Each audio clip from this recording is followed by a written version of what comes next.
A primeira coisa que nós precisamos entender ao começar um desenho, ao começar a trabalhar com AutoCAD, é como funciona o sistema de coordenadas do AutoCAD.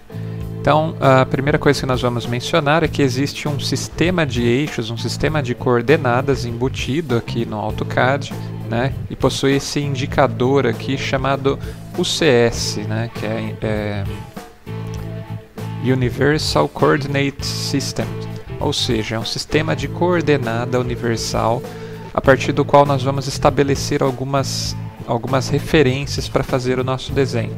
Então, se vocês repararam aqui na exibição do cubo, o nosso desenho inicia sempre na posição top, ou seja, eixo X e eixo Y. Então, para a gente começar a fazer o nosso desenho, nós precisamos especificar aí alguns pontos de referência segundo suas coordenadas no eixo X e Y. Então, o que acontece? Eu vou entrar aqui no comando Line, apenas digitando a letra L e apertando Enter ou a barra de espaços, né? E ele pede lá para mim, especifique o primeiro ponto. O primeiro ponto eu posso especificar clicando na tela ou também digitando sua coordenada. E como é que funciona isso? O primeiro ponto, obviamente, eu tenho que especificar por coordenada uma coordenada absoluta, porque eu ainda não tenho uma referência. Então, se eu digitar aqui 0,0, ele vai iniciar a linha exatamente na origem do espaço de desenho do AutoCAD, né? Exatamente no ponto 0 no X, 0 no Y. Isso é importante mencionar, que o AutoCAD ele separa as coordenadas com a vírgula e os valores decimais com o ponto. Isso é super importante de ser lembrado. Então, se eu quiser digitar, por exemplo, 1,5, né, um elemento que tenha 1,5 de medida, na verdade eu tenho que digitar 1,5. Se eu digitar 1,5, ele vai entender que isso é uma coordenada absoluta e que 1 se refere à coordenada desse ponto no eixo X e 5 se refere à coordenada desse ponto no eixo Y. É importante mencionar também que para que esses comandos que nós vamos realizar agora funcionem, é necessário desabilitar uma opção chamada Dynamic Input, ou seja, essa opção ela controla, entre outras coisas, né, a exibição dos dados de um determinado comando aqui junto ao cursor. Então, se vocês estiverem visualizando exatamente como está aparecendo na tela aí, né, as especificações, os parâmetros solicitados pelo AutoCAD junto ao cursor, é sinal que o Dynamic Input está ativado. Como desativar isso aí? Isso vai atrapalhar a gente aí nos próximos passos. Através desse botãozinho aqui embaixo ou da tecla F12.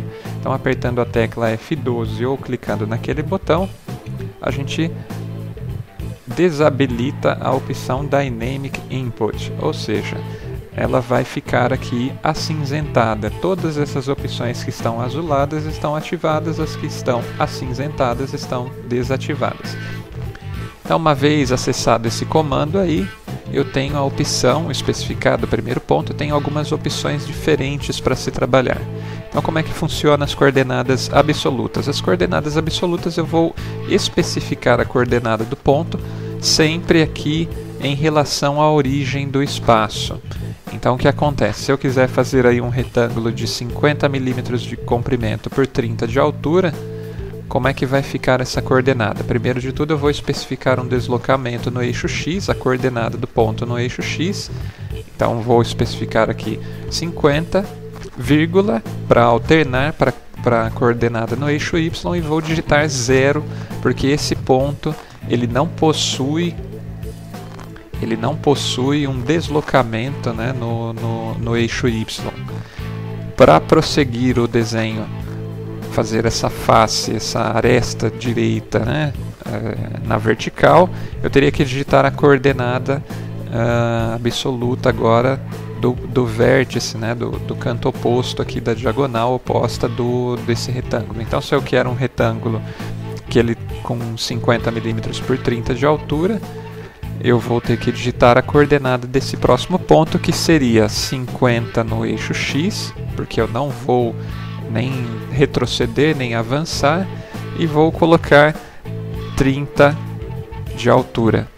Então aí ele fez essa parede vertical aí do meu retângulo. Agora, para voltar aqui para a esquerda, né, para futuramente fechar o nosso retângulo, eu teria que digitar a coordenada no eixo x, então esse ponto vai coincidir com a origem do eixo x, então seria 0, vírgula, e a coordenada agora no eixo y, então esse ponto está a 30 milímetros de altura em relação à origem lá, então 30 no eixo y. E feito isso, eu tenho 3 paredes aí do meu retângulo já prontas. Para fechar esse retângulo, eu tenho 2 opções. Então eu posso digitar a coordenada do ponto inicial lá novamente, 0,0, e ele fecha aí o meu retângulo. Ou eu posso simplesmente acessar aqui, nós vamos conversar mais para frente, a opção Close. A opção Close, ela fecha o seu polígono, né? Então não importa qual o formato, quantos lados tem, ele vai fechar o polígono que nós estamos desenhando. Então eu poderia simplesmente digitar a letra C e apertar o Enter ou a barra de espaços, e ele fecha o meu polígono e finaliza o comando. Então aqui nós temos o nosso retângulo de 50 milímetros de comprimento por 30 de altura, desenhado exclusivamente com coordenadas absolutas. Então as coordenadas absolutas, elas vão indicando a posição do ponto de uma forma absoluta em relação à origem dos espaços aqui, a origem do sistema de eixos, e a partir de suas coordenadas no eixo x e eixo y. Só existe essa opção? Não. Na verdade, a coordenada absoluta é uma das menos utilizadas, vamos dizer assim. Então eu poderia tranquilamente começar aí, voltar nesse comando line, né? E começar um retângulo em qualquer ponto da tela. E agora, por exemplo, como eu não sei quais são as coordenadas desse ponto, o que eu teria que fazer? Eu teria que especificar coordenadas relativas. Então as coordenadas relativas, elas especificam um deslocamento em relação ao ponto original, ao ponto onde eu iniciei o meu comando. Então eu especifiquei esse ponto clicando, não faço a menor ideia de qual que é a coordenada dele. Então para fazer esse retângulo, esse mesmo retângulo a partir dessa posição, na mesma sequência, eu teria que digitar o deslocamento que eu vou realizar a partir desse ponto que eu especifiquei. Como é que eu faço isso? Sempre iniciando aí digitando arroba. Então arroba, quando eu entro arroba aqui na barra de comandos, o AutoCAD automaticamente já interpreta isso como uma coordenada relativa.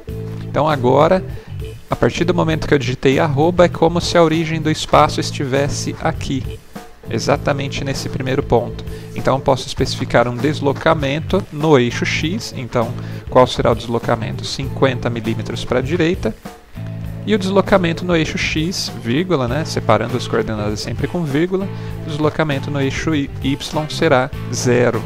Então eu não vou avançar e nem recuar as coordenadas, eu vou manter na horizontal aqui. Então arroba 50,0, e ele fez o primeiro lado do meu retângulo.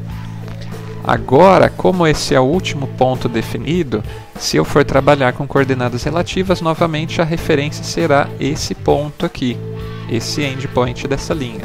Então se eu quiser prolongar essa linha 30 milímetros para cima, eu tenho que digitar o arroba, 0 no eixo X, porque eu não vou avançar e nem recuar no eixo X, e vou subir 30 milímetros, então 0,30. E ele faz aí essa parede vertical do meu retângulo.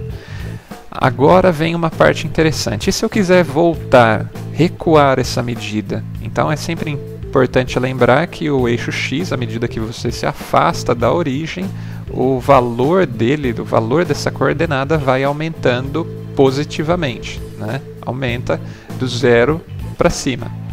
E à esquerda aqui são valores negativos. Então se eu quisesse criar um ponto aqui antes da origem, ele teria uma coordenada negativa no eixo X.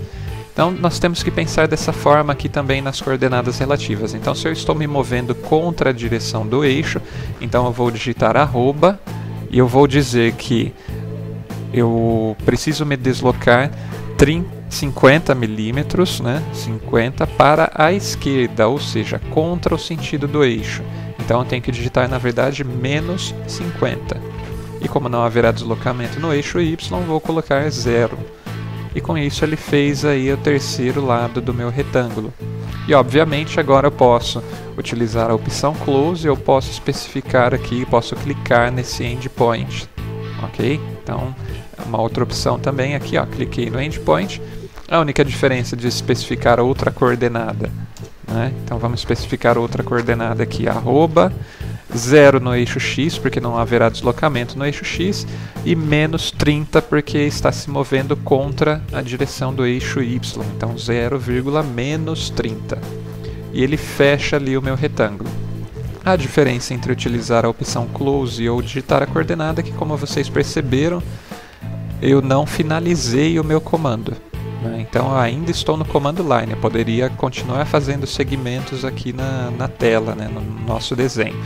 Uma vez que eu finalizei, eu aperto Enter ou ESC, né, ou ainda clico com o botão direito e tem aqui as duas opções Enter e ESC, que funcionam basicamente da mesma maneira nesse caso. Então eu tenho aí outro retângulo feito exatamente com as mesmas dimensões, embora em posição diferente, feito com o sistema de coordenadas relativas. Existe outra opção ainda? Sim, existe outra opção. São as coordenadas relativas polares. As coordenadas relativas polares, ao contrário dessas duas primeiras que eu mencionei, ela trabalha com a especificação de um deslocamento e de um ângulo, ou seja, ela é mais utilizada para se fazer linhas em um determinado ângulo. Então o que acontece? Entrando no comando line novamente, eu posso especificar aqui, começar a minha linha, né, o desenho da linha, em um ponto qualquer, né? Então futuramente eu tenho a opção de mover esse desenho, reposicioná-lo. E para especificar uma coordenada polar, o que eu tenho que fazer? Eu tenho que começar com arroba, porque ela também é uma coordenada relativa, né? Uma coordenada relativa polar. Eu vou especificar um deslocamento, então qual será o comprimento dessa linha, desse segmento de reta que eu vou fazer, então no caso aqui 50, e em vez de colocar vírgula, eu vou colocar o sinal de menor, exatamente como está aparecendo ali junto ao cursor. Então arroba 50 menor, e aí o AutoCAD vai interpretar que o que vem após esse sinal de menor se refere a um ângulo, né? Então é importante aqui conhecer como o AutoCAD trabalha. Então o AutoCAD ele conta a angulação no sentido anti-horário. Então começa aqui em 0 grau à direita, 90 graus para cima, 180 graus aqui à esquerda do ponto que eu estou desenhando e 270 graus para baixo aqui, né? E finalmente volta aqui, fechando a volta completa, 0 grau novamente ou 360. Então teria que digitar aqui arroba 50 menor do que 0 grau. E ele faz a minha linha exatamente na horizontal. Para que eu consiga fazer esse deslocamento na vertical, eu teria que digitar aqui arroba 30, que é a altura do meu retângulo, menor do que 90 graus. E ele faz lá o meu retângulo, a minha segunda parede do retângulo. Para voltar aqui para a esquerda, vocês já podem perceber ali junto ao cursor que já dá uma dica do ângulo, né? Então, a princípio eu tenho 0, 90, 180, eu teria que digitar arroba 50 menor do que 180, ou seja, 50 é o deslocamento, é o comprimento desse segmento de reta, e 180 é o ângulo no qual ele está. E aí ele faz o meu terceiro lado do retângulo. Para voltar aqui para baixo, a mesma coisa, eu teria que digitar o deslocamento e o ângulo de 270 graus. Então, arroba 30 menor do que 270 graus. E ele fecha ali o meu retângulo, eu posso dar um Enter ou um ESC e ele finaliza o desenho aí do meu retângulo. A vantagem da coordenada polar é justamente que eu posso fazer uma linha a qualquer ângulo. Então eu posso digitar aqui, por exemplo, arroba 50 menor do que 45 graus e ele faz uma reta de exatamente 50 de comprimento inclinada a 45 graus. Então muitas vezes é mais fácil especificar um determinado elemento pelo seu ângulo, né, do que pelas coordenadas relativas ou absolutas. Então essa é a nossa terceira opção aí de trabalhar com as coordenadas.